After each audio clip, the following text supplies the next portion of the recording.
भद्रे, महाराज गंधर्वों से बहुत डरे हैं। तुम अत्यंत सुंदरी हो और पुरुष स्वाभाविक कामी होते हैं।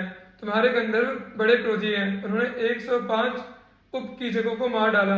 अतः महाराज ने कहा है कि तुम अब यहाँ से जहाँ इच्छा हो चली जाओ। अंतःपुर में पहुंचते ही सुदेशना ने कहा, महाराज मुझे 13 दिन और क्षमा करें। मेरे गंधर्व पति इसके पश्चात स्वयं मुझे ले जाएंगे और वे महाराज का भी मंगल करेंगे। सैरंध्री की इस बात का प्रतिवाद करने का साहस अब रानी सुदेशना में नहीं था।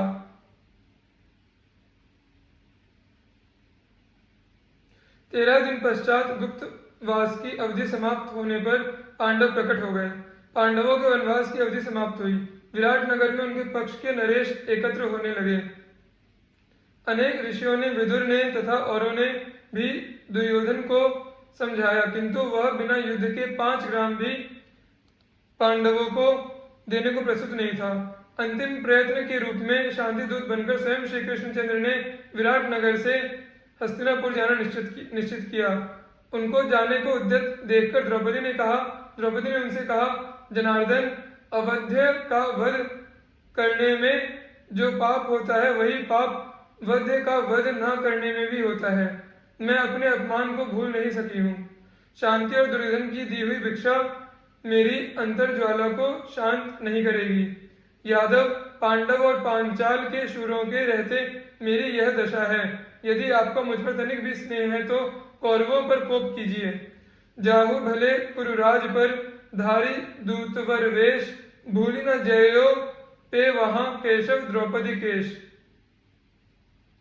अपने काले काले सुदीर्घ केशों को हाथ में लेकर श्री कृष्ण को दिखाते हुए रोगक पांचाली ने कहा, आज 12 वर्ष से इन केशों में कंघी नहीं पड़ी है, ये बांधे नहीं गए हैं। जिसने इनको भरी सभा में खींचा है उस दुशासन की उसी भुजा के रक्त से धोकर तब मैं इन्हें बांधूंगी। यह मैंने प्रतिज्ञा की है। मधुसूदन, क्या ये आजीवन खुले ही रहेंगे? यदि पांडव कायर हो गए हैं, यदि वे युद्ध नहीं करते तो मैं अपने 5 पुत्रों को आदेश दूंगी। बेटा अभिमन्यु उनका नेतृत्व करेगा। मेरे पिता और भाई भी यदि मेरी उपेक्षा कर दें तो मैं तुम्हारे पैर पकड़ूंगी। क्या मेरी प्रार्थना पर भी तुम द्रवित ना होगे? क्या तुम्हारा चक्र शांत ही रहेगा? मैं कौरवों की लाशों को धूलि में तड़पते देखना चाहती हूँ। इसके बिना कोई साम्राज्य मुझे सुखी नहीं कर सकता। श्री कृष्ण ने गंभीरता से कहा, कृष्ण, आंसुओं को रोको, इस नाटक को हो जाने दो।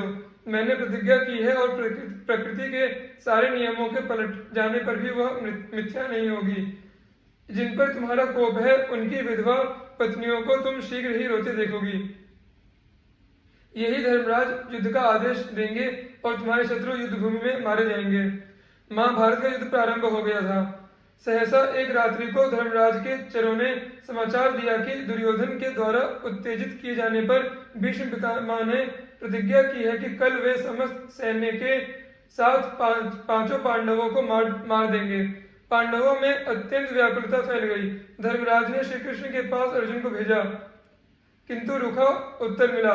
अंत में द्रौपदी ने माधव के शिविर में जाकर उनसे प्रार्थना की कि वे पांडवों की रक्षा करें।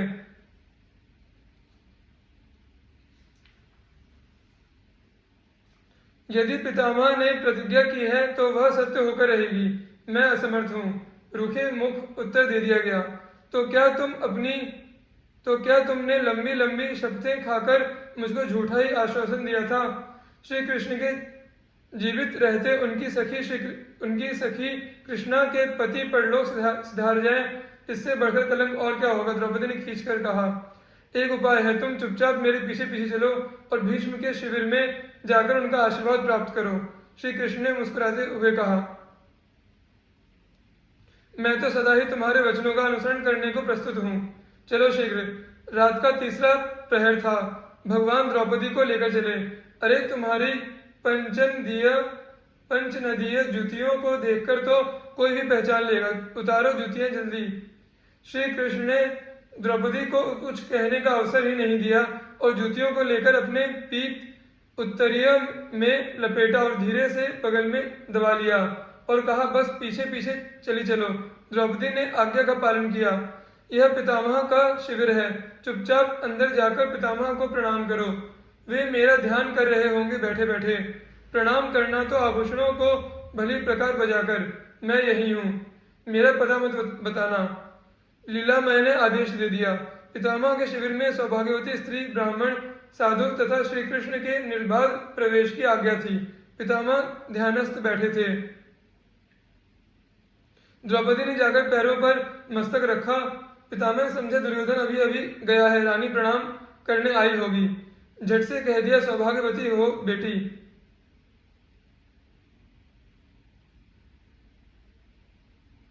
पतियों को मारने की प्रतिज्ञा करके पत्नी को सौभाग्यवती होने का आशीर्वाद। पितामह, आप तो कभी असत्य नहीं बोलते, यह कैसी विडंबना? द्रौपदी ने पूछा। ओ पांचाली, तू यहाँ कैसे पुत्री? मैंने पांडवों को मारने की प्रतिज्ञा तो की है, परंतु साथ ही यह भी कहा है कि यदि श्री कृष्ण ने शस्त्र न उठाया तो ऐसा होगा। तू यहाँ किसके साथ आई? बिना श्याम सुंदर के यह सब कौन कर सकता है? बता, वे मेरे प्रभु कहाँ हैं? बुद्धिमान विष्णु ने सब समझ लिया। मुझे धिक्कार है, जिसके यहाँ आने में संकोच करके श्री कृष्ण को द्वार पर रुकना पड़ता है। द्रौपदी के न बताने पर भी विष्णु ने स्वयं मधुसूदन को ढूंढ लिया। जगतपति जूतियों को बगल में दबाए द्वार पर निस्तब्ध खड़े मुस्कुरा रहे थे। भीष्म चरणों पर गिरकर रोने लगे। यदि आप इसी प्रकार 10 सहस्त्र महारथी नित्य मारते रहे तो द्रौपदी सौभाग्यवती हो चुकी। शिविर में आकर आसन तथा सत्कार ग्रहण करके केशव ने कहा, आप जो चाहते हैं वह तो होगा ही। मेरे मुख से ही मेरी मृत्यु का उपाय आपको सुनना है तो मैं वह भी बता दूंगा, किंतु कल के युद्ध में मेरी प्रतिज्ञा की रक्षा करनी होगी।